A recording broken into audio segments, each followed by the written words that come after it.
We're live. Hello, good evening, everybody, and welcome to Forever Rugby on Forever Sport.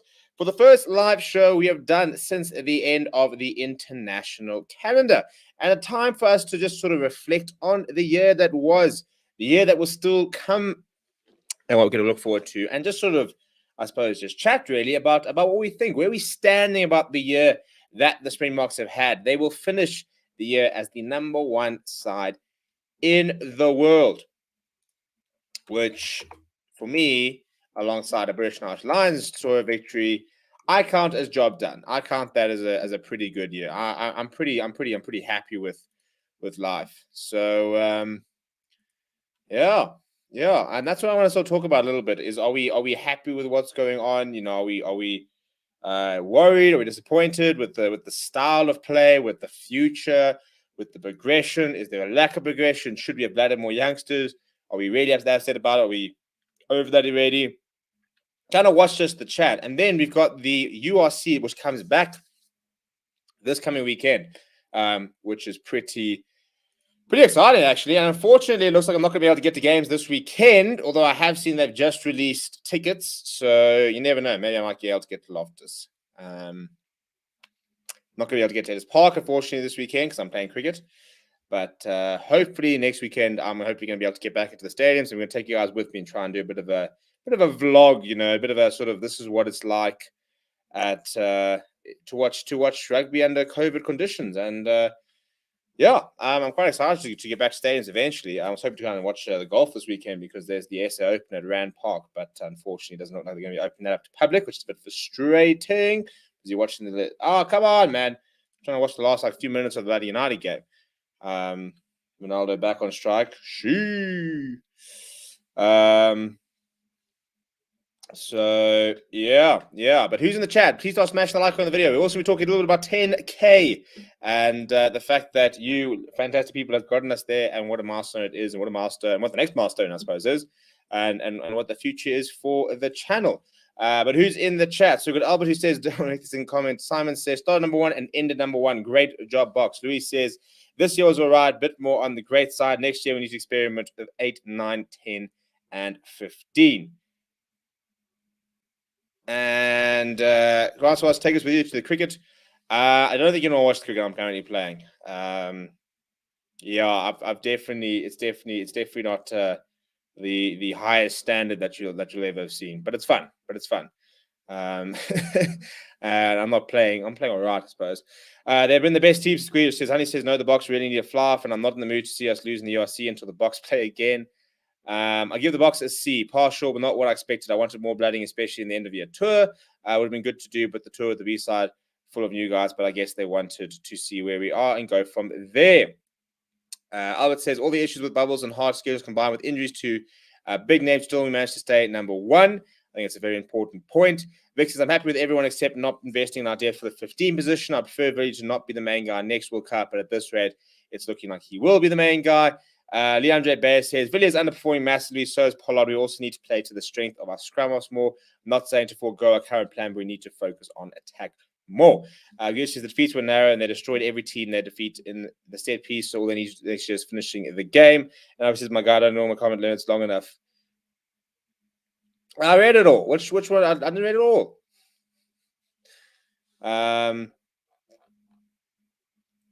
But yeah, I'm going to talk a little bit about Dave Rennie as well, because I now that I see somebody that has mentioned in the chat, and interesting to sort of see what will happen with that whole sort of situation. So we've got quite a few things to talk about. There's also 3 Springboks in the Barbarians this weekend, which is quite cool. If you guys are going to have a chance to watch that, they are playing against, I think, Samoa.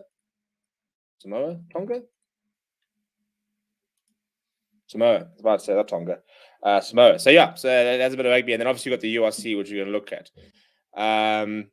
But let's talk about the Springbok year that was. And I think the important thing is to look at the results, which requires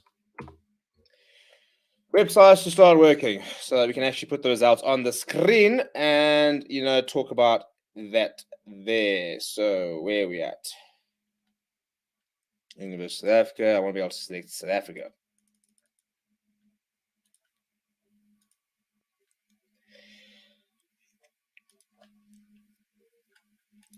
Right,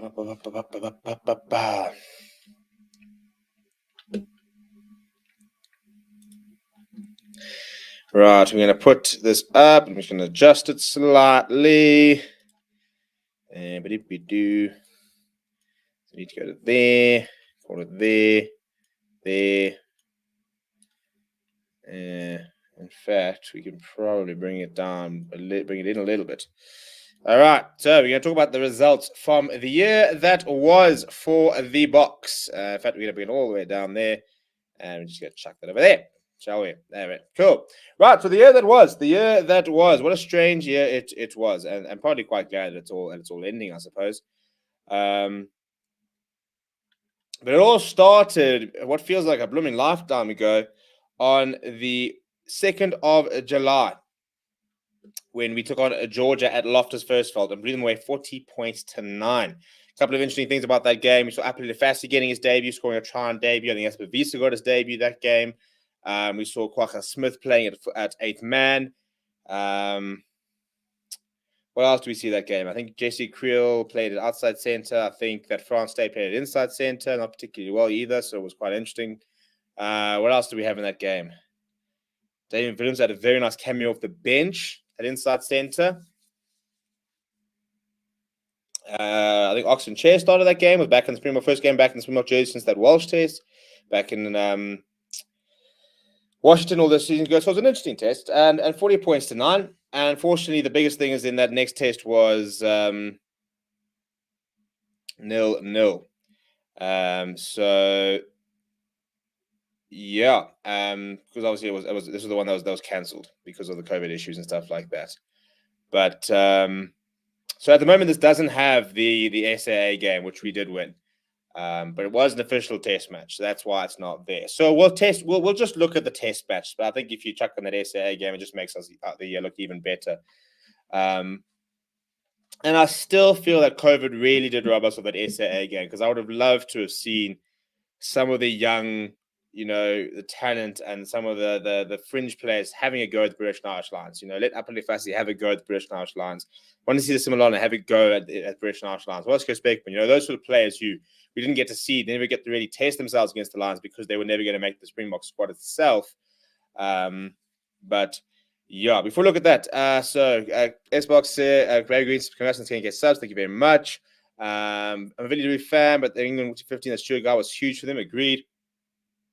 Clive Woodward said no All Blacks and no Springboks in the World Cup 2023 semi-finals. Yeah, but Clive Woodward's a knob. Barbarian's going to struggle against Samoa, but when Marcus Kitsoff comes on, it's game over for Samoa. I think Marcus is actually starting. I think it's Mark starting, Kitsoff, and Firmino on the bench. How many tests do we play? Well, we'll check it now. I think it's about 12. Played 6, 9, 12, 13 tests, I believe. We can count that now. Visa had a bad start to his career. The SAA game should count as a test match. His ground spots against the Lions. Yeah, that was the SAA game. And Albert says the Samoa team is not as good as the Samoa from old. Right, so the three Lions. This for me was the biggest point of the entire year. If there was 3 test matches that were more important than anything else, it was always going to be these 3 tests up against the British and Irish Lions. And it was essential that we won them. And it was essential that for a team that hadn't played for 18 months, who had all the criticism from the World Cup of various things, and especially all the sort of chat about the fact that do they deserve to win the World Cup, and then to have a lot of English players, for example, coming back and coming into the British and Irish Lions side. This tour only happens every 12 years. So it's a massive tour to go and win. And I think that to be able to come back from losing 17 points to 22, to then beat the British and Irish Lions back-to-back test matches is no small feat at all. And I think that on itself, you could almost count the year as a tremendous success, especially this game. To go 27 points to 9, to pretty comprehensively beat the British and Irish Lions, to respond like that after going down the first test, sort of shows you that this side is a side that as soon as you start writing them off, they will respond. And the last thing you want to do is try and write them off. And then obviously we had the perfect sort of Mornay Steyn, see-off game really for him to go and be the one to beat the British and Irish Lions once again. So it was a pretty cool moment and stuff like that. But at the end of the day, the fact that we won that British and Irish Lions series for me was probably the most important part of the entire year that we had. Because especially given all the various things, the COVID outbreak that we had, we couldn't play, I couldn't train properly. We weren't sure which players were going to be unavailable, were going to be available and stuff like that. Not even played tests, but we had played one test in 18 months in the lead up to it. It was sort of all the odds were stacked against us. So it might not have been the best rugby in the world. I don't particularly care. I don't think any Springbok fans really care. British and Irish Lions fans sit there going, "Oh, but you played terrible rugby." They scored one try, which was a rolling maul. That's what they brought. That was the phenomenal attacking rugby that the British and Irish Lions brought, was one more try. Whereas the tries we scored were Mapimps and Cheslin and the Kanye Am scored that nice try in the SAA game, which has been nominated for try of the year. So I suppose the definition of ballroom rugby does change from one person to the next. But obviously, I would have loved us not to have any Barbarians games. To be honest, our boys need a rest. Well, the nice thing is, like Malcolm Marks, is that the Japanese league only starts in a couple of months, so he's got a bit of time. But Dwayne and Stephen Kitsov, I suppose, will only play after this weekend. They'll only play next year anyway. Honey Niall says the Australia games really screwed our record up. Don't know what happened there. Am I the only one that wishes Zasper has played his last spot game? Not trying to be dingus, but he's really not done much to justify his inclusion. We are better or just as good in SA. Treasure says, well done, Stevie. You and the box deserve the accolades. Thank you very much. And Devon is with Lee with the Jasper Shah. We'll chat a bit about Jasper Visa, because I can understand what you guys are saying there. And then we moved to the Rugby Championship, straight into the Rugby Championship, just by the way. So after COVID bubbles and all that stuff, I got straight into the Rugby Championship. A week later down there, a bonus point victory against Argentina with very much a fringe side. I think this was probably a pretty big moment for the side. Because, again, it was rotation. There's a lot of rotation. It was Kubas Reynolds starting at scrum off. It was Alton Yankees at fly half. It was Apelele Fassi on the wing. It was Damien Willemse at fullback. It was, I think, Springbok on the other wing. I think it was a center combination of Damien Delendi, I think, or was it Van Steen inside center? I suppose we can find out. We can look at this. But this was a big moment for me in terms of the... you're not going to be able to see it properly, so I'm just going to disable this for now while I check. But these were, so it was Oxenchair, Joseph Dreber, Wilco Lowe, Evan Etzebeth, Lua Tiaga, Sia Khaleesi, Kwaka Smith, Jasper Visa, Kubas Reynolds, Alton Yankees Fassi, Frans Steen at 12, Jesse Creel 13, Spoon Corsi, Dame Villenson, and then off the bench was Malcolm Mark, Shevin Yakani, Vincent Clark, Marvin Ori, Mark Verstaden, Dan Duprier, Jaden Hendrickson, and Mornay Stain. And I think that was a big moment, to be able to respond and rotate a lot of players, because we had to rotate a lot of players, and then go and get that bonus point victory against Argentina.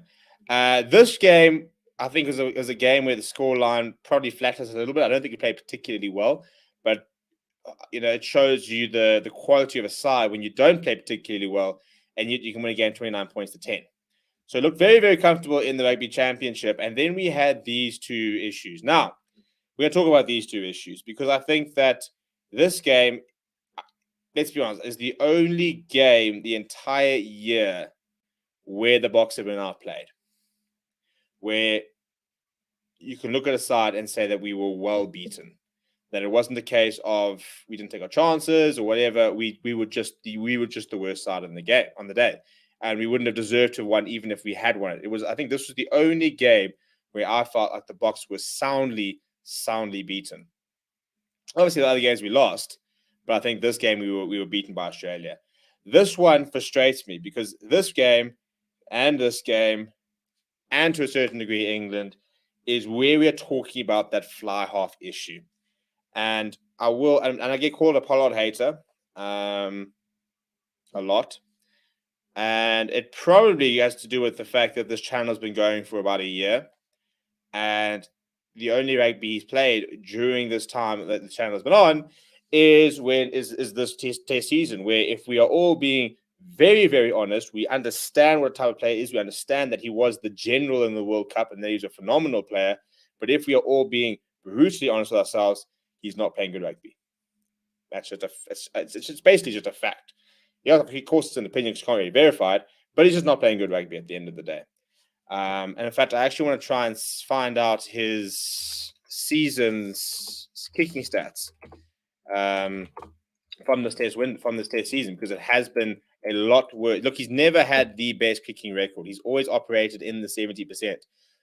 For as much as he kicked very well during the World Cup, he's never been a natural goal kicker. He never operated in the 80s, 90%. You know, like an Owen Farrell, for example, who's just a world-class goal kicker. So if we're looking at South Africa in 2021, I'm trying to see if this has got all the games. Okay, so he's attempted 65 and he's had 50 successful. He's missed 15 kicks so far. You compare that to 2019 during the World Cup, he attempted 82 attempts and it was 16 were successful. He attempted far more attempts and missed less at an 84%. That's for the Bulls, actually. For South Africa, yeah, 74% again, isn't it? Here. But it's interesting. This is what I'm saying, that Andre Pollard has never operated at a particularly high success rate for the Springboks. Unfortunately, this year, it showed. You know, it showed, unfortunately, because in this game, Quade Cooper kicked at 100% and they won the game by two points. In this game, New Zealand versus 19 points to 17, Geordie Barrett kicked at 100% success rate and they won the game. So, not to say that Andre Pollard is the sole reason and that we lost these games, but it becomes a bit of a problem when you are losing games and you compare your two fly halves. One's kicked at your two goal kickers, one's kicked at 100% and they've won the game. One's kicked at 60% or 70% or 75% and they've lost the game. You know, it is a problem because you need your goal kicker to be sitting in the 90%. You know, if we look at Geordie Barrett's year, for example, look, in his credit, Geordie Barrett's taken a hell of a lot more kicks. Sorry, I'll put this over here so you don't see it. He's had a lot more kicks to make because they score a lot of tries. But he's kicked very well this year for the All Blacks, especially when it's counted. And I think that's been a very big, one of the big reasons I personally think that Geordie Barrett could be up for World Player of the Year. I think he's had a terrific year. But I think it is a genuine problem. And I think the biggest issue that we're talking about is the fact that there just doesn't seem to be fly half options because people don't want to sort of go the Elton Jantjies route, who is the official second choice. And there's not too many other players pushing it at the end of the day. Dewey says, I love you, lads. Just improve continuously. We're going back to this. I think Visa was a stopgap for Familia. We'll talk about yes with Visa. Fly-off is the box biggest issue. Says Alex says, a rugby game is like a relationship. You can't blame one team for playing badly. It takes two to tangle. With reference to the lines, I agree. Alton has lately been a better attacking fly-off, but his kicking is even more shady. Well, we'll bring up the stats, are we?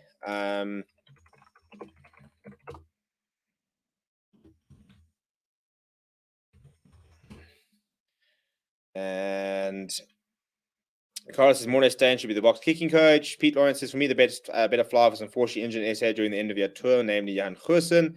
What's the status PS Steph the Toy? Hopefully she'll be back in the I think it's early next year, should be. Do we have Ted who can come in? Yeah, we'll talk about that because unfortunately I think the answer is not really. And Oz versus SA, who was the TMO? Oh, cheapers, I can't remember. I cannot remember, unfortunately. If anybody knows, you can check them into the comments. I can find out eventually, but I can't find out right now. But the problem with Johan Goosen, and this is what I said the entire time, is that we've seen it all before. We've seen Johan Goosen play some fantastic rugby. We've seen him look really, really good. And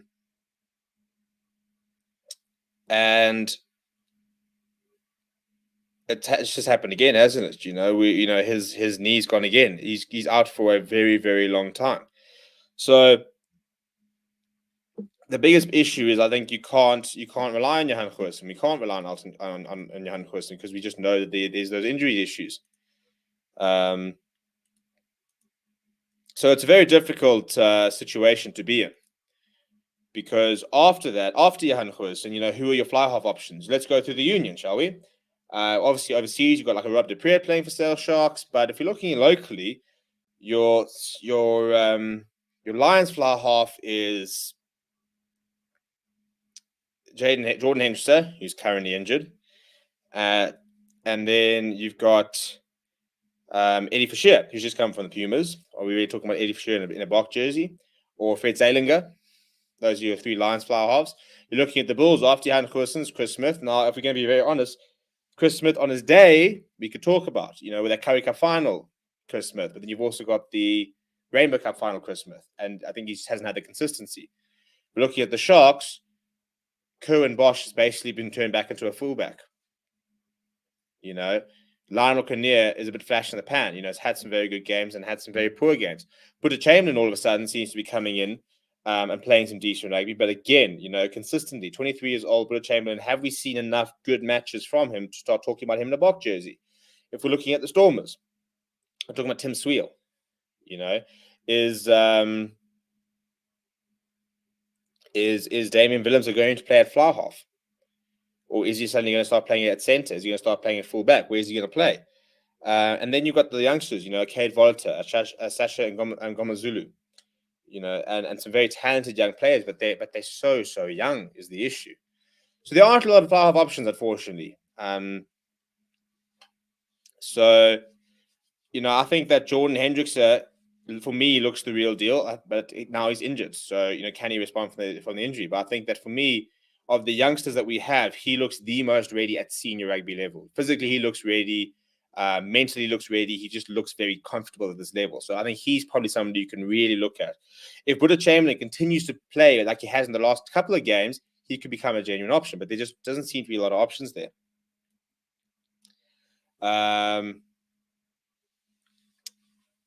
Where do we get the comments? So Albert from the attendance job is not just kicking in. We don't really have better options besides Yankees. That's not exactly miles better. Races using Wales our time next season.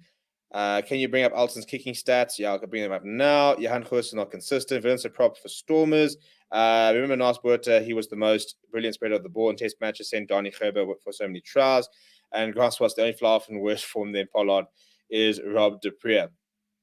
Remember the days we had 15s that did kicking like Montgomery and Ubet. Look, that's the other option. That is the other option.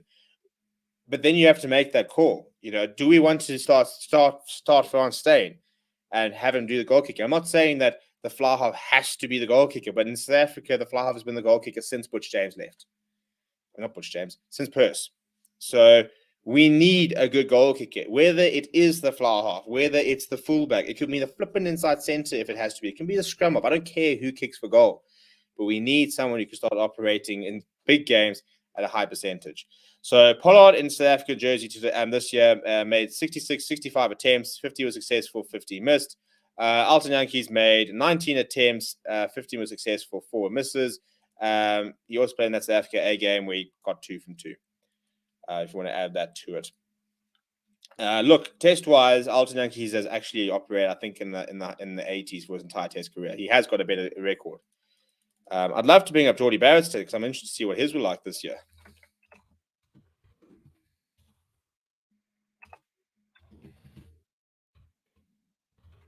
And also going to bring up Owen Farrell's and see what his was like this year.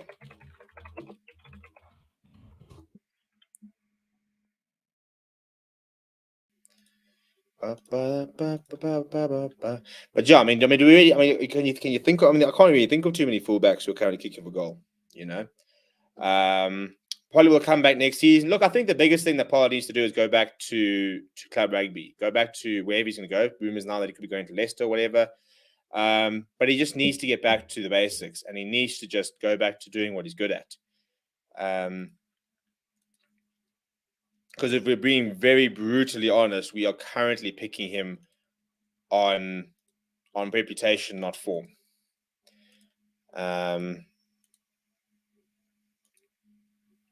But so I was wanted to sort of bring in a couple of other ones. So Geordie Barrett this year for New Zealand took 42 attempts, 35 were successful at an 83% goal kicking accuracy. Owen Farrell for the British and Irish Lions took 16 kicks this year, missing just 1 at 94%. And for England this year, took 30 attempts, 25 successful, and just 5 missed. Now you see, this is what we're talking about, 80%. Once you start into the 80s, it means that, Owen Farrell's missing, 1 kick every 5 or 6. Basically 1 every 6 he's missing. Whereas at the moment, Pollard's missing, one every 4, one every 5, and it's just we need to try and up these numbers. And it's not just Pollard; it's everyone. There needs to be. It just makes a big difference to have a very, very reliable goal kicker. Alex, is there enough time to introduce a new flyer to box squad the year before? I don't think we'll go first choice, but I do think we need to bring in another option because quite above anything else, Alton Yankees and Andre Pollard stepped down a step of steps together and are out of the World Cup. Who do we turn to? But yeah, S-Box says, then there was Errol Tobias, he and Donny Gerber with the Bonnie and Clyde. Simon says, agree, Albert France Day seems the most accurate kicker at the moment. France staying too old. We need a flyer that expands our game and incorporate running in attack. Grant Swart says, I want to see Francois Herbert taking the kicks. Yeah, good old fridge. Devin says, Jean, I raise you, Alton Yankees, Tyrone Green. I think Tyrone Green could be I think he needs to be in the box set next year. So Frostane couldn't even chase down the England scrummy on Saturday. Man is running on old legs. Yeah, look, I don't know how long we're going to have Frostane around us. I don't know how many minutes he can play, for example. England players made him look like a prop. The point is, you don't need a big fly half. You must have good vision, spread the ball quickly. Look at it, England fly half Smith. Yeah, well, I think we've got quite an exciting batch of fly halves coming through. Buddha Chamberlain's a little bit older, but Jordan Hendricks, Kate Volater, Sasha Ngomazulu. FC Duplessis, for example, at the ball doesn't really play fly half at the moment, but we're seeing a new type of fly half where South African fly halves are coming through with a better skill set. They want to run the ball. They want to throw pass. They want to sort of be the more, the attacking fly halves, as opposed to just necessarily that big Butch James mold, Andre Pollard type mold. Damon says, I'd like to see Ahmed Damon switch positions in some set pieces. We need the dynamism in the inside center channel. And he says, England, he missed like 2 out of the 4 the whole time. Was terrible. France Day was old, yes, but just has to be managed properly. Then he can still make the 2023 World Cup. Maybe if Pollard doesn't kick, he can focus on playing. When he played under 20, he was a thriller on attack.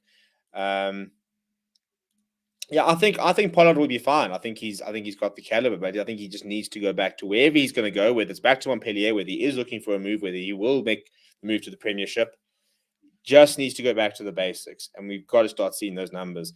And if not, then we've got to make a decision. Do we need to start looking at a different goal kicker? Where does he play? And how do we do it? Because you can't leave 9 points out at the end of the day. 1 or 2 games, yes, but this year we were leaving points out there in the field every single time. And it was coming back to bite us often because other teams weren't. And those were games we were losing. So it just is a major concern for me. Whether, we need to start looking at a fly half even more than just the goal kicking in terms of attacking ability, in terms of the one they run, maybe that's also something that needs to be looked at. But, I think that we're waiting for someone to come through. And I'm hoping that Jordan Henderson comes back quite strongly because I know I'm a Lions fan, so he's going to say I'm biased. But if we're being brutally honest, he looks very ready for this level. And he's very exciting. And he's got a boot that is huge. So I'm very excited to see what he can do. But worst case scenario, play Faf at 10, Warwick Halant. I haven't seen Warwick Halant kick for poles. You probably could, Can I congratulate 10K sub, Stephen. You've earned every one of them through your endless coverage updates now for 25K. Thank you very much. Nice to see the old guard back. 25K, that's a long way away. It's 15,000 people more. But you never know. Alex said we would have won Oz and New Zealand and an England game if our kicking matched the opposition team's kicking. Saw rumors today that a Japanese club won Pollock. Now, you see, that's the last thing that I think that needs to happen. I don't want to see him go to top league or whatever it's called. I'd like to bring those players back to South Africa, actually, because we need to get those players playing in the URC and stuff like that. But moving on to the rest of the results. Again, very frustrating result, this one, because it was, again, once we left points out. But that was, again, I think these games were just epic test matches. I think they were just the 2 best teams in the world going toe to toe. And we saw some nice tries being scored. We saw some very nice movement. We saw some very nice big defense moments. We saw some big set piece moments. These test matches were just thoroughly entertaining. From poor defense to some fantastic defending, from the Kanyo Ams around the back of the pass. There were some great moments in these 2 tests. and I really enjoy them. And I think it was pretty apt that one test we won by 2 points, one test we lost by 2 points. So I think we are that close with New Zealand. People might not like it. People might sit there saying, "Oh, but look at the rugby play. Toss the rugby you play." These two teams are the best two teams in the world. And don't. Although I think that New Zealand are very vulnerable at the moment, but I think that Clive Woodward needs to relax about two teams who spent the better part of 5 months in a bio bubble, coming overseas, playing games away in front of full crowds, which they haven't been able to do at home for a long time, and losing test matches. South Africa lost 1, New Zealand lost 2. Every single time. When was the last time either of these sides lost a test series to a European side at home? I'm asking because I don't know. I can't remember. When was the last time South Africa lost an incoming tour test series? That 3-match test series that we have, like Wales are coming next year. We beat England, we beat Ireland. I think it's Scotland here, but they don't. They don't come here and beat us in a decent amount of time. So yeah, I think to sit there saying that no Southern Hemisphere sides will be in the World Cup final 2023 is a pretty bold call to make. And then finally, the last three test matches, beat Wales by 5 points, beat Scotland by 15 points, lost England by 1 point. So the biggest thing, I think, the takeaway, and this is why I'm saying that I reckon the year was a resounding success. Let's look at the losses. Lost by 1 point to England. Lost by 2 points against New Zealand. Got our play by 13 points, 2 points against Australia, and then 5 points against it. We only lost by a margin of more than 5 points, or more than. We've only lost by a margin of more than 5 points once, and of a margin of more than 2 points twice the entire year. So every single game we lost, bar the Australian game, a try could win it. So we're close, and every single close. That's what I'm saying. There was one team that outplayed the Springboks this year, and it was just this Australian side. Whatever reason, they came up, they pushed up, they did the job. So I think that I personally, as a Springbok fan, am very comfortable with the Springboks. I'm very happy with the year we had. I think that we're flying. I think we've got some fantastic results. I think we don't understand how tough the year's been for them. Bio bubbles and quarantining and travel issues and stuff like that. Next year, hopefully, we sort of get a bit of a sense of normality, and hopefully, we can bring Wales down next year. We're going to start blooding new players. We're going to go to the Rugby Championship. We've got a French test at the end of next year, which is very exciting because the only place to start for France is a fantastic test. Hopefully, we get a Barbarians game next year, and we can kind of get back to sort of normal. But I think this year, for what it was, of a very challenging, probably the most challenging test calendar ever in Springbok history, because no team has ever had to do the challenge in terms of not having a home game against New Zealand during the Rugby Championship, wins a full Rugby Championship, not having fans in the British and Irish Lions test, then not having fans for your games or home fans your entire year, and then going at the end of the year and playing in front of lots of away fans. It's been, almost every single environment has been testing for the Springboks. There hasn't been any environment where they've been comfortable, and yet they've come through, in my opinion, with pretty flying colours. But Timbo says France at 10. Bring Ruan better. Box will ace this year. Says Craig Morgan. Polly needs to come home. We've got Polby and Faf can also kick. They don't kick regularly. I mean, they're filled in. I think Faf de Klerk's taken about 10 kicks in his career. So he doesn't do it regularly enough for me. But I mean, if you want to go into that route, we can look into going into that route. Tim says your videos are all good, but all the best. Always tops info. Thank you very much. Really appreciate that. I'm sure can kick too. There's nothing he can't do. Yeah, look, probably decent shot. He probably could. He could probably kick backwards. Probably kick with his left foot and his right foot. Pete says, guys, I like the talk about fly, but for future, what's your take on fullback going forward? Because for me, there's I think I've got the solution for fullback, and his name rhymes with Warwick Land, because his name is Warwick Land.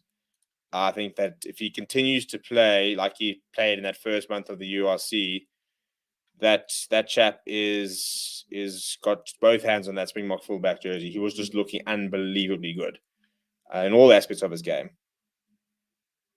So Alex says we'll hammer to Wales next year. They have been dodging come to SA forever now. It's funny how fans say. So I'm just going to pick up a few. It's funny how some fans are playing bad just because they don't like that our player looks at Creel, the amount of hate he got for playing badly, but I thought he was solid. Jesse Creel had one dodgy one, but then he was fine. Jonathan says, difficult situation. On one hand, fatigue is real for these boys, and it's hard to actually quantify the impact it's had on them. On the other hand, we do need to start blooding new players. All considered, boys performed well. Why don't you do some videos with other YouTube channels? Would be a very good touch. Watch the different opinions. Thank you for the suggestion. We will, we're always trying to look at things. We're just trying to sort of keep above water at the moment. 22, you'll be the year of Fussy. Win all the box play again next year. All Blacks have never lost a home series against a European team in the professional era. Well, there we go. Watching the use it or lose it at interview with Faf, and he sort of implied that some players lost faith a bit, causing those performances. Why not Colby fullback? Man, the USC going to be a roller coaster. Tyron Green covered at 15, a tad short, been fine for the Quins. Yeah, what I think is interesting is where do the box, not so much where we see, because obviously we see him at 15 for the Sharks, and therefore we see him at 15 for the box. But where do the Springboks see Apelefasi at fullback? Is there space for him at fullback? But now we're talking about Tyron Green. Now we're talking about Warwick Halant. And we're talking about Fassi. We're talking about Damian Willemse. Genuinely, for me, if Michael Zuma-Pimpey's injured, who plays left wing? Because I think it's Apelefasi. So I think that actually I could actually see Fassi taking over from Pimpey almost before the sort of the fullback, and then maybe even shifting back into fullback. Talking about why not Colby at fullback. You could go with Colby at fullback. I'm not opposed to the idea, but yeah, we need to start making those calls. Who's going to be the next fullback? I think that both Warwick Halant and Tyron Green have to be in the next box squad if they continue playing like they are. At whose expense then becomes interesting, because lots of people would say Afri Leroux's expense, but I don't see him being dropped out of the squad completely all of a sudden. And if France stays in the back till 2023 World Cup, then needs to stay in the squad. So, yeah, France / Dwayne, etc. make it to 2023. Well, Dwayne apparently is. France hasn't exactly explicitly come out and said that he will, but Dwayne has basically said that he's into 2023. Warwick has a problem. It is his knees. Yeah, well, look, if they stay strong now, then we'll give it to. I mean, he was very unlucky to get both the same sort of injury in both knees, but he's looking flipping good at the moment. So yeah, it could be a situation like Jan Goosen, where maybe you can't trust those knees, but hopefully it's not the case. How lucky is Rusty getting a 2-month Christmas holiday from World Rugby? Lucky guy. 2-month holiday without pay. Nah, he's fine. He's got Luno. Luno will sort him out. He's got all those ads. Goosen 10, says Roland. Willemse or Green. Green 10, Pollard 12. Goosen 10, Pollard 12. Delenda 13. I'm 14. Green 15. Yeah, I think Lakanya could be brilliant anyway. I just think I think that him and Delindi are too good to split up. I don't think Pollard's a better inside centre than Damien Delindi is. And I think that Delindi Lakanya partnership at the moment is just so saucy. Grant, I don't see weak and special at 15 for this Bok team. He's not the playmaker type 15 that Dinaba and Rassi wants. You see, now that's what I agree with that. I think that's pretty spot on. In fact, I'm going to chuck it up there. I think this becomes one of the biggest issues for the Boks. Is Apelefasi a Springbok 15? That's why I think Warwick Halant is a Springbok 15, because I think he's someone who joins the line. I think he's someone that can play as a playmaker, as a second playmaker in and around there. Is Apelefasi that player? For me, Apelefasi is an incredibly exciting player with ball in hand. You give him space, you let him counter-attack. He's got that Ches and Colby X factor. Give him space. You don't want to give him space. You don't want to give him a half yard. You look at all his highlights compilations, and it's all about him taking space and getting past players and using his pace as a finisher, as an X factor type player.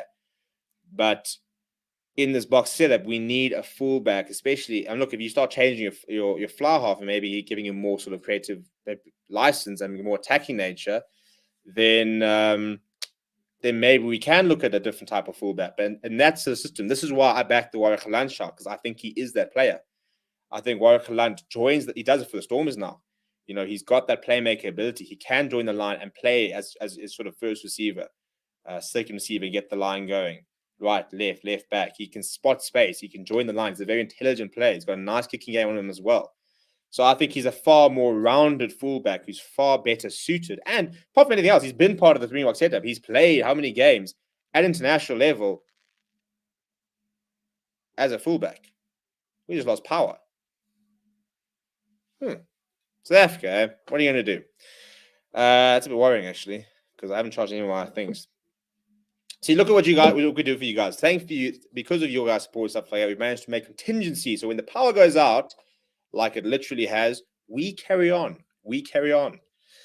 Honey says, "Where France staying go cheaters again?" We'll have to wait on what's going to happen with that cheaters. They heard rumors about a new competition being announced. It looks like we're going to get a team from Georgia down for the Currie Cup, which is very cool. But we've got Andreas Stasing still an option for us at center. Looks also Rowan Janssen from Rensburg. Reese Williams says, and that's why Colby won't play there either. Yeah, I tend to agree. I also think that Colby's also not the playmaker type. He's given the ball, he'll do his thing. But he's not going to be sitting, prowling, watching the game from a distance, going, I see space over there. Boom. Look at the role that Villiers played in both those Scottish tries. Identifying the space, making that pass, getting the ball out to where it needs to be. Colby, Fassi are not those players. Maybe they can become one. Even Tyron Green, to a certain degree, is not necessarily. I think he's got more potential to go into that role. But for me, Warwick Galant is your ready to go option on that issue. Roland says if Pio Gianti can come back, then we have Fassi at full back. Oof, Pio Gianti, don't.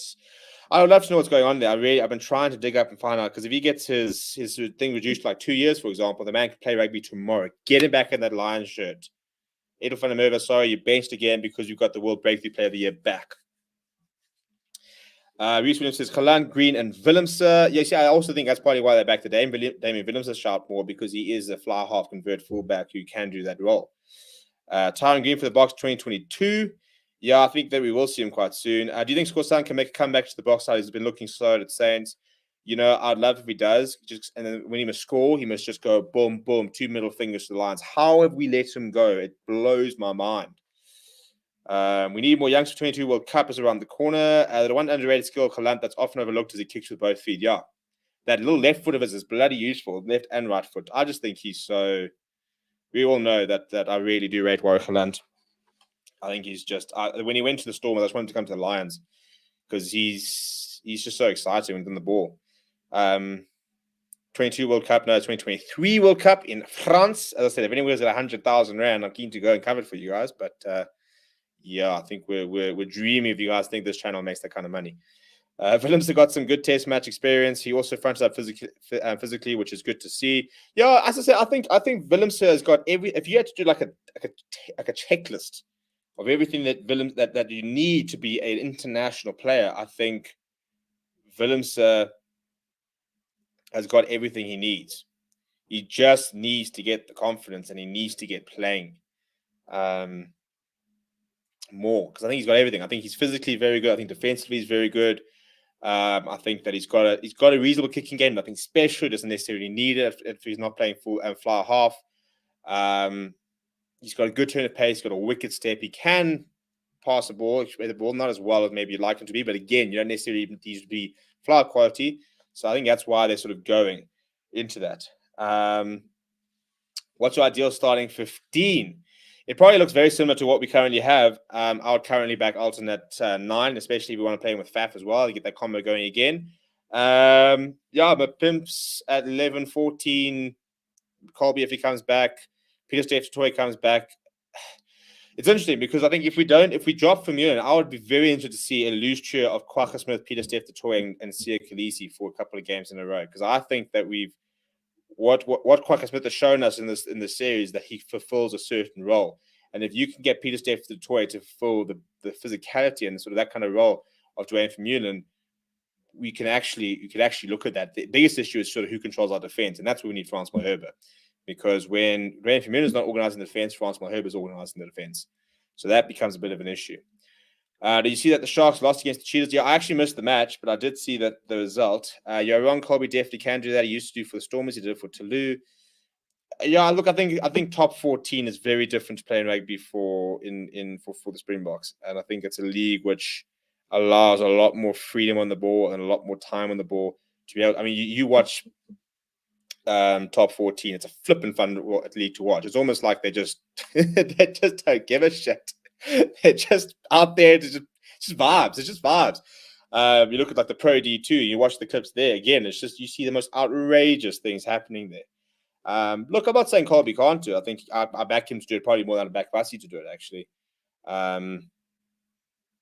The problem is we just don't get to see him doing it. But where 2027 World Cup being held? Is it not in America? Or was that cricket? Did they even announce it?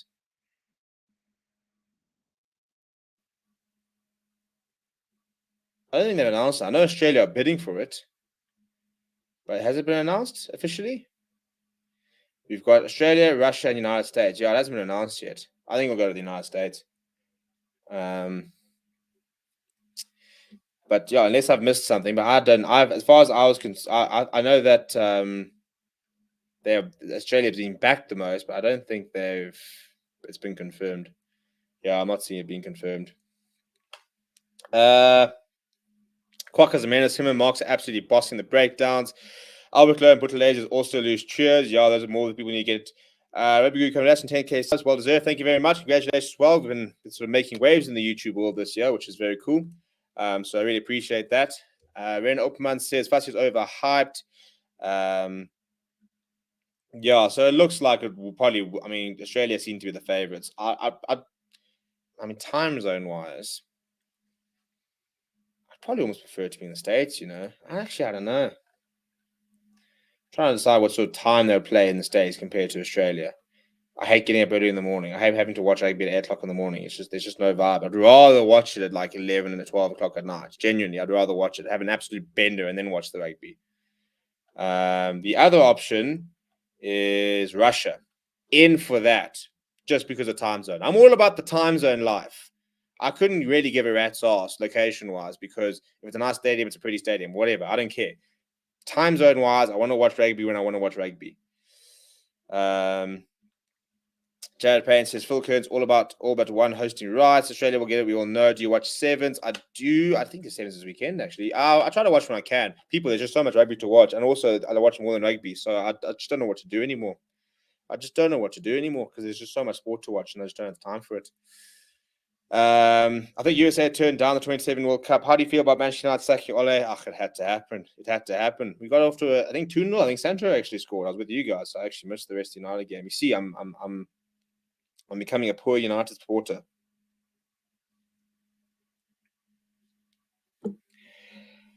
States will be late night, early morning.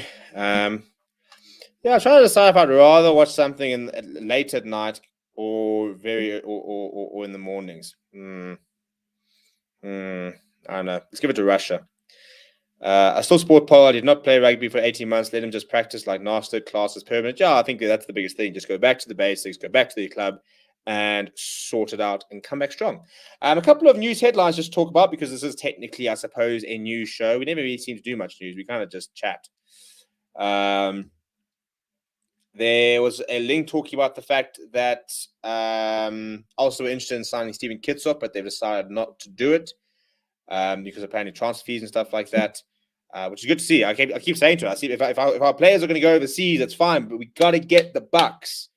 Got to get the bucks. So if the fact that there is transfer fee, I'm glad. And then, the box chair in the Barbar squad. So Malcolm Mark, Stephen Kitsov, and Dwayne Vermeulen will all be playing for the Barbarians against Samoa this weekend. A couple of cool players there. I think it's very Australian based. A lot of Australian players, a lot of Japanese players. I think I don't know if there's any New Zealand players. I don't think there are any New Zealand players. Rodrigo Fernandez, Criada is the only Argentina player that I can see. Ryan Wilson, Scottish. Rob Kearney from Ireland. But it's mainly Australian players. You've got a lot of Angus Bowell, James O'Connor. I think Lenny Qatar's playing. I think Tate McDermott's starting. A couple of other players and stuff like that. And then the other news, I was going to look at the URC fixtures for the weekend. United Rugby Championship. I'm quite excited to actually get back to it. I was really enjoying it. 2035 World Cup in SA. I'll be so old by then. But the 27 Cricket World Cup is down here. And boys, we are going to send it. And girls. I might be about 30 years old, but we're still sending it. What was the reason they sacked him? The results just haven't been good enough, unfortunately. You can't be losing to Watford. Can't be losing to Watford. Look, they said it's by mutual consent. He was told to leave. Albert says it's unlikely the box change much at the next World Cup 2023. I don't think we need to. I think everybody keeps having this meltdown about 2023 World Cup, but age-wise, I think there's three players out of a 33-man squad who are pushing it age-wise. Isn't Pimpy playing for the Barbarians? No, he's not. Rob Kearney's also playing. He is. What do you think of that French upset against New Zealand? Hey, but France, this is what I'm saying. This is why I'm so excited for that France game next year. France and Stade de France are a whole different animal. And this is why I'm saying that French side could do something in the World Cup next year, 2023. Remain Intermac. What a player. What a player.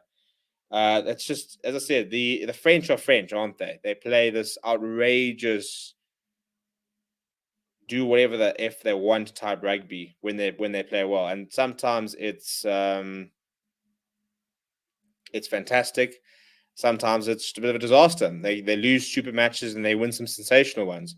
I really enjoyed watching. I actually missed the game live. Unfortunately, I was a bit drunk. We were out celebrating 10K subs. I actually didn't have a TV. So you people made me miss it as far as I'm concerned. But we're going to go through the fixtures and I'm going to talk about my 10K subs and stuff like that. Will all our box be back this weekend? The URC? No. Fussy and Corsi should be. Everybody else will be back in January when flipping Lions are playing Leinster away, and I'm not happy about that. We need to have a conversation about this. Wayne says, I still think Betway is being run by World Rugby and that their vendetta against South Africa is because they lost a cuckload of money against us in the Rugby World Cup 2019. Can we not ask for more refs? Look, as far as I'm concerned, when it comes to Betway, just give me money. Just come sponsor me or something. Or another betting company. But we're still looking for sponsors. We'd love to have sponsorships. Sponsorship inquiries, Stephen@foreversports.net. Come get involved. Come chat to us. I think France would have been highly unlikely to beat SA. We'll see next year, won't we? There's nothing wrong with the way we play. We're just getting back into it. They are terrified us. We'll get there. Well, I think we already saw this tour. We've already seen more attacking intent. Honey says we always say within the French lose everything in World Cup. Yeah, look, it is in France, and I think this French side is particularly exciting. But again, it's a French side, so sometimes they rock up, and sometimes they just don't. Box have 2 weeks of URC. What's the Thomas Lavini and red card and yellow card? I haven't actually really want to go back and look at that properly. Congrats on 10K. Thank you very much. Also back Khalan because he is used to playing with Pollard back within the Bulls. The URC is going to be so depressing. Nah, I think it'll be fine. Right, so this weekend, the fixtures for the URC are as follows. Friday at the Sports Ground, we've got Connacht taking on Ospreys. Top 10 clash there. And then on Saturday, we've got the first ever URC clash in South Africa taking place at the DHL Stadium. Stormers are taking on Zebra. We then got Benetton taking on Glasgow Warriors. Then the Sharks are hosting the Scarlets at Johnson Kings Park. Dragons are then taking on Edinburgh. We've got the Bulls hosting Munster at Loftus. Now, let me just time-wise, 7:45 means that you're getting out of that stadium. Well, the game's finishing at 7:45, so 10:45. Drive back 11. Yeah, no, curfew won't be too bad. You see, the biggest problem with this is that you can't go and watch a game in Loftus, party bus back to Joburg, send it for the rest of the evening. You have to be home at 12. Leinster versus Ulster at 10 o'clock. And then on Sunday, Lions are hosting Cardiff at Emirates Airline Park. Unfortunately, it doesn't look like I'm going to get to either of those games this weekend. I'm not getting to the Lions game because I'm putting a forward defense down. But I maybe might get to Loftus. I'm going to try and see if I can get a couple people together to go to Loftus. If not, next weekend, I think Lions are playing on Saturday. Yeah, Lions versus Munster I'm going to have to get to. They've got tickets there. So let me try and get to that game next weekend. And we'll try and take you guys on a little GoPro. I think that'll be a very cool way to end the year. Anyway, but next weekend we've got Bulls versus Scarlets at the Loftus on Friday. Edinburgh versus Benetton. Maybe go to that game as well. Edinburgh versus Benetton, Leinster versus Connacht, Sharks versus Zebra, Ospreys versus Ulster, Lions versus Munster, Stormers versus Cardiff, and Glasgow Warriors versus the Dragons. And that's the last game that that the second teams will play. And then there's more URC action on the 24th December because there's European Champions Cup and stuff, which we will cover. Where we at? I feel the Boks had a very 2018 year, losing to England with 1 point, beating New Zealand away, and building on squad depth. We will be very strong next year. Boks definitely be next year, 100%. Will you go to Loftus? I'm going to try, maybe not necessarily this weekend, maybe not next weekend, but we will get to Loftus before the end of the season. Lavanini should have been arrested for assault for his attack on that Irish player. That's about the most dangerous thing you can do in a rugby field. I think you're missing the point. Betway is World Rugby. What if you manipulate the odds against England in the World Cup and push the load, hoping you win and it backfires? You're getting a little bit conspiracy theory for me. It's getting a little bit more to far too many what ifs. Luke says, do you think the Boks will ever be as dominant as an All Black squad of 2009? It's a big ask. It's a big ask. If this Boks team goes back to back World Cups, you have to start having that conversation. Where will the overseas teams have back their players? Surely not because of Six Nations. I don't actually know. I don't know if we're going to see players in Munster this weekend and stuff like that. Your season ticket holder for the Lions? Not anymore. I used to be. I was until I went to varsity because then there was no points. You can't be a season ticket when you don't live in the country. But I was, not in the country, in the province. I was a Lions season ticket holder for about 4 years, including one of the years where we set the record for not winning a single game. Yeah, good times. Good times. Barry says 3 red card of his career playing for Argentina. He shouldn't be playing after this. Yeah, look, Lavanini's always had that dark side. Him and like Marcus Kramer. There's a couple of dodgy Argentines, aren't there? But discipline's always been the Argentina issue. They're such a good rugby nation with so much talent, but they just do stupid things. It's that South American temper. Rubu says not enough credit is given to all the Southern Hemisphere teams for the unbelievable stress of living 20 weeks in some sort of bubble. 5 emerging Boks you think will become regular starters. Well, on that note, people, they've listened to us, by the way. They've listened to us. If they stick to the schedule that was leaked in the Rassie Erasmus verdict, there are 2 SAA games next year. We called and they answered. We are hopefully getting SAA games next year, which will be massive. How much tickets for Lions? They are free, Mark. They are free. They're giving away 500 for free. I think they're going on sale. Well, not on sale. I think they're being made available tomorrow, but they're not actually charging, which is very cool. Bulls charging 150 Rand. So I'm definitely more going the Lions route than the Bulls route. But 5 emerging Boks you think will become regular stars. Off the top of my head, Vincent Tuka, Evan Ruiz, Jordan Hendricks, Jaden Hendricks, and Salman Murat. Or we were not here. I think one of those 2 will become regulars.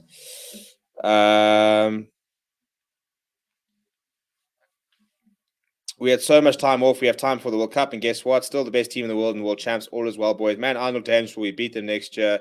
Wayne says I'm out after the conspiracy theory comment. Dude, these guys are a mafia that nobody noticed it. Yes, Rassie for the win. Hope they can be open. Will open a lot more. Yeah, look, if stuff starts coming to light, I'm with you. But I don't know. It just sounds a little bit conspiracy. To sit there saying that Betway are the issue and stuff like that. I don't know. Maybe I just don't know enough about it. But Munster have sent over a young squad for the trip to SA. I've seen on Twitter, Leinster versus Ulster is always a tight match. As a Leinster fan, I hope for a tight match. Yeah, we'll go through some of the squads in a bit more over the next couple of days. Albert Lowe looks good. Ruan, 150 Rand, that's €8, 50 cents a bargain. Yeah, look, it is. You know what's even more of a bargain? Free.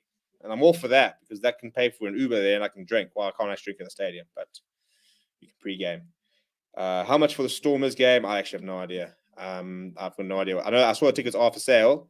They were a lot better at getting tickets and stuff out. I also have no idea what's happening with the Sharks.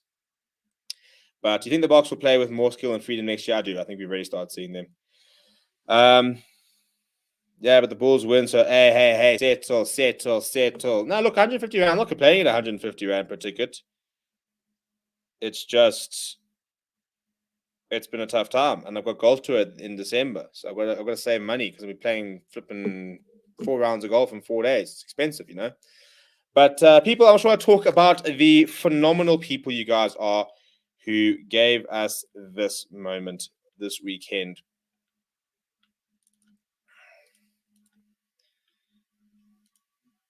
Hey, show.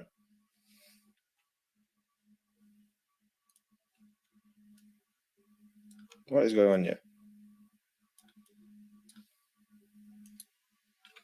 Oh, crisis. It's going very well. 10,000 subscribers. Thanks to you, wonderful, wonderful people. Pretty amazing achievement. Not one that I was convinced I'd actually ever get, let alone gotten within a year. So now that we've gone for an hour, I just want to thank everybody for all the support. It's streams like this that have really got us over the mark. You know, obviously the watch alongs are the big ones. You know, that's where we get lots of new people, and lots of people jump onto the channel. A lot of people that don't understand what the channel's about. But it's you guys in these streams, which I think really do drive the channel. It's the community that we have gotten. You know, the fact that there's so many names who I sort of wait and look out to see on the stream. There's been a lot of people. I don't really want to drop too many names, but you know, there have been people who've been in there for a long time. You know, I think Honey Nell's been here for a long time. Sean O'Farrell's been here for a long time. Grant Swartz is always with me and has a good laugh with the Stormers chaps. You know, Albert. There's so many names. Reno, there's lots of people here in the comment. I'm sorry if I didn't name you, it's simply because there are a lot of people. I don't want to. So that's why I don't want to actually name names. But you guys know who you are. You guys all know. I recognize you guys when you jump in the chat, and we've created such a cool community, such a positive community as well. Because I think there's so much negativity in sport, and there's so much negativity, especially with the box and with rugby and referees at the moment. And I think that we are quite good in this community at trying to keep rugby the main issue and keeping the main thing the main thing. 10K it's blowing my mind that we're there. A year ago, May last year, I didn't even know how I would even begin to look at YouTube. Started doing it as a football channel in a couple of months. Started doing a bit more rugby, and we've just exploded. So we're not stopping is the big thing. We're not stopping. The grind continues. We will be back live this weekend. We're going to be continuing this throughout the rest of the rugby season. We're going to be bringing in cricket. We want to start bringing in football. We want to start trying to cover more rugby. It all comes down to sort of capacity and stuff like that. But it's been an incredible journey of just things I thought had never happened. You know, I think it's been weird. It's getting tagged in people who have clipped me and put it on Instagram. It's getting tagged. It's seeing tweets about me or stuff like that, which is not have always been particularly good. It's being called various names. It's been called to very colorful language. It's been a lot of fun seeing how some people have reacted over the last over the last sort of 12, 14 months. But I just want to say a massive massive thank you, because genuinely it's very humbling to see so many people who want to just come here and have a good time in the comments. And we've drunk together. We've had lots of fun, and we're a year in, so it is only the beginning. So to answer your questions, we do have plans to expand. It'll all depend on capacity and stuff like that in terms of how we roll it out, but we do have lots of plans. We are hoping to be a lot better across our various social media as well. We have been pretty slack with that. It just gets quite difficult to do it all because we're a very small team. But just want to say thank you very much. We've got a new member, Flex Malolo. Thank you so much for joining. So a special mention to the members as well, who very, very a crucial part of that as well. But to all of you guys, just I don't want to keep saying thank you too many times, but it's been a fantastic journey, and we're heading into December, and there's gonna be a lot of sport to cover in December. So you guys on holiday, I will not holiday. I will sit here in my little studio, and we can just keep each other company. So you can you please commentate Barbarians versus Mo? We'll look at it. Might be able to do it. Beating All Blacks next back-to-back next challenge. Just going through the last few channel comments. But Alpha Lincoln, extremely happy for the channel success. Thank you so much. Grant Swart, see you in Cape Town 3 weeks' time. I was supposed to be in Cape Town 3 weeks' time. I had plans on going to the Sevens. Instead, I'm going to the Kruger for golf tour, which we will be filming and putting on my channel. It's going to be a flippin' laugh. Because we don't golf. We play golf. We don't play golf well, but Flex is other content from an All Blacks fan. Thank you so much. It's really cool. I think that's the biggest thing, is to see how we've got such a diverse community. Obviously, we're like 95% South African based, but we've got so many internationals who just come here, and it's a safe space, and we can all chat about it. It's been very, very cool. Sometimes it gets a bit aggressive, but we're all human. But I do think we've got the best community in obviously I'm going to be biased, but I do think we've got the best community in rugby. I really do. The last few comments, and then we're going to sort of sign up for the evening, and lots more press conferences and stuff coming out over the week. Previews and stuff will all come back, and obviously watch longs will be back this weekend. Alpha Ningan says, if we don't play Australia and Queensland, we will never lose to them. Honey says 100K, you need that YouTube play button to brag because very rare in South Africa. I mean, gee, but if we got to 100K, I don't think I'd know what to do with myself. Look, we're only 10% of the way there. So, but you never know, I suppose. You never know.